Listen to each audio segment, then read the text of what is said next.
Kembali di News Pagi, pemirsa, warga desa Cibentang, Kecamatan Ciseeng, Kabupaten Bogor, Jawa Barat dibuat emosi dengan aksi bejat kakek parubaya yang tega mencabuli anak-anak. Pelaku pun dihakimi warga dan nyaris tewas.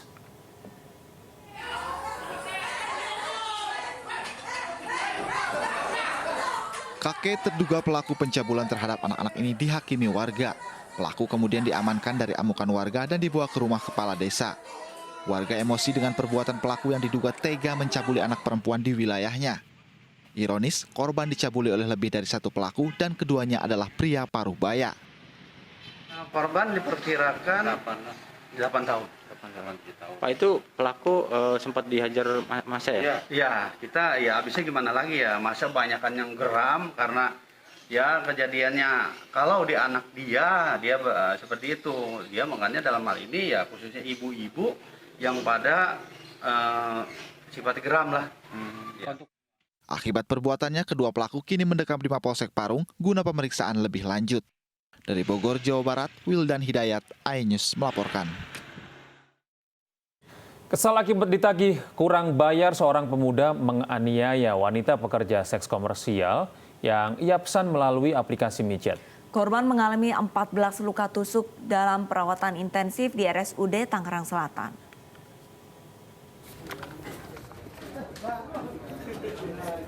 Kurang dari 24 jam, DC pelaku penganiayaan terhadap wanita pekerja seks komersial ditangkap Satreskrim Polres Tangerang Selatan. Kepada polisi, pemuda 28 tahun ini mengaku nekat menusuk korbannya sebanyak 14 tusukan lantaran tidak mau membayar tarif kencan sesuai kesepakatan. Pelaku hanya mampu membayar setengahnya. Cekcok antara keduanya terjadi hingga berujung penganiayaan. Polisi menduga pelaku telah merencanakan aksinya sebelum memesan korban melalui layanan micet. Bermula dari pelaku memesan korban melalui aplikasi micet, kemudian setelah berhubungan ternyata tidak sesuai dengan kesepakatan, lalu terjadi keributan dan terjadilah penusukan atau penganiayaan yang dilakukan oleh pelaku tersebut. Saat ini korban sedang dalam perawatan di rumah sakit RSUD Tangerang. Sementara itu, guna mempertanggungjawabkan perbuatannya, pelaku dijerat pasal berlapis tentang pembunuhan berencana. Pelaku terancam hukuman 12 tahun penjara. Dari Tangerang Selatan, Banten, Nunung Purnomo, iNews melaporkan. Bermaksud menagih utang tapi justru nyawa melayang. Ya, itulah yang dialami dua warga Kota Palu, AR dan SR saat menagih utang ke pemilik panti di Kelurahan Birobuli, Kota Palu. Pemilik utang yang marah karena ditagih utang menyerang kedua korban dengan parang.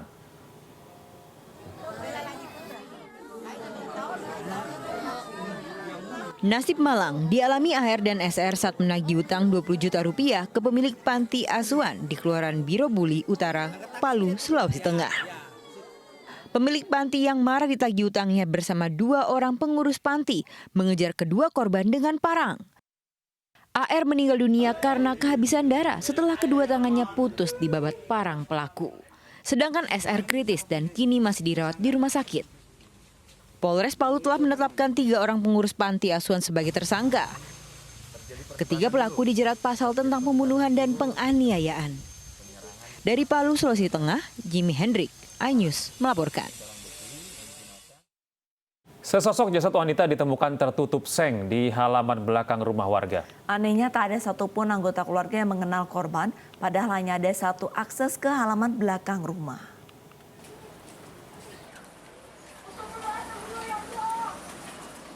Sesosok jasad wanita ditemukan tertutup seng di halaman belakang rumah warga di Petojo Gambir, Jakarta. Penemuan berawal saat seorang petugas PPSU akan menebang pohon di belakang rumah lalu mencium aroma menyengat dari bawah seng. Nah, saya nebang itu pertama udah ada bau ngendus-ngendus itu, saya kira itu bangkai tikus apa kucing gitu kan. Saya kan nggak punya curiga ke situ lah ya. Nah, saya langsung saya terusin aja. Nah, sampai pentokan kamar mandi itu, saya kok makin ngendus ini bau bangkai ini. Saya lihat ke kiri, kaki, saya langsung lari keluar. Belum diketahui penyebab tewasnya korban. Selain itu, tak satu pun penghuni rumah mengenali sosok wanita ini. Padahal akses ke halaman belakang hanya dapat melewati pintu depan rumah.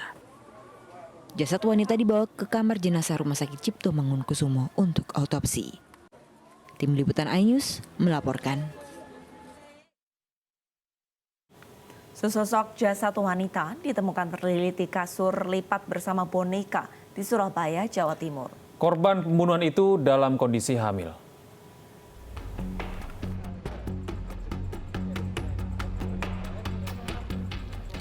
Warga di Jalan Masjid Agung Timur, Jambangan, Surabaya gempar dengan penemuan jasad wanita terlilit kasur lipat dan terbungkus karung di lahan kosong.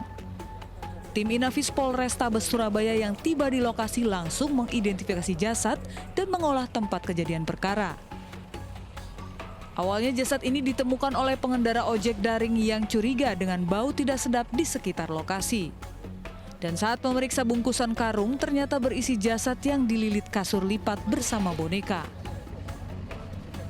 Berupa bau anyir atau kayak dikira itu tikus, masih batang atau apa.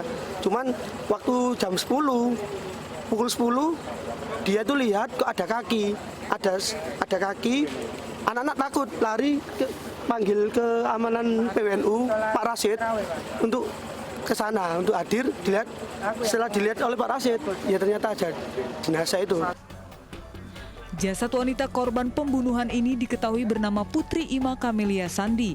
Korban diketahui tengah hamil dan tinggal di rumah kos Jalan Gayungan Gang 7, Surabaya atau 2 km dari lokasi kejadian.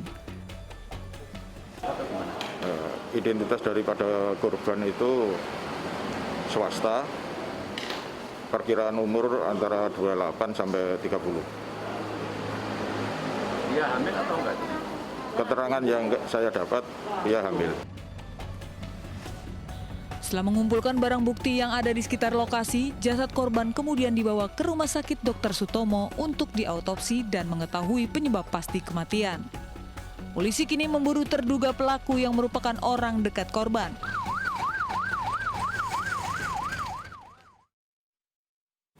Pemirsa, bocah 12 tahun ditemukan tewas terkubur di ladang Gambir di 50 kota Sumatera Barat. Kondisi tubuh korban tidak lengkap, diduga dimangsa hewan liar.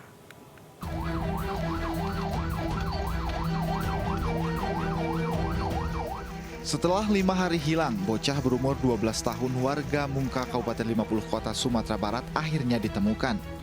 Korban ditemukan terkubur di sekitar ladang Gambir 700 meter dari rumah korban.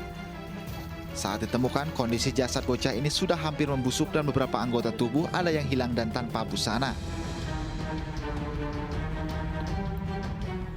Penemuan jasad korban berawal dari kecurigaan warga yang mendengar suara anjing yang menggonggong tidak berhenti di sekitar lokasi. Warga yang curiga lalu datang dan menemukan gundukan tanah. Warga langsung melapor ke polisi yang datang bersama Basarnas. Tertimbun tanah di sekitaran ataupun tepatnya di ladang Gambir milik masyarakat setempat. Itu dari jalan raya itu berjarak sekitar, dari jalan lumpur atau jalan pun ke kampung sana itu berjarak lebih kurang 50 meter dari sisi jalan. Korban lalu dievakuasi dari ladang Gambir dan dibawa ke RSUD Suliki untuk otopsi. Polisi sudah memeriksa ayah tiri korban sebagai saksi. Dari Kabupaten 50 Kota Sumatera Barat, Agung Sulistyo, iNews melaporkan. Usai jeda berikut kami hadirkan informasi mengenai tradisi berbagi hasil kebun oleh warga di Bau-Bau, Sulawesi Tenggara. Selengkapnya akan kami hadirkan usai jeda.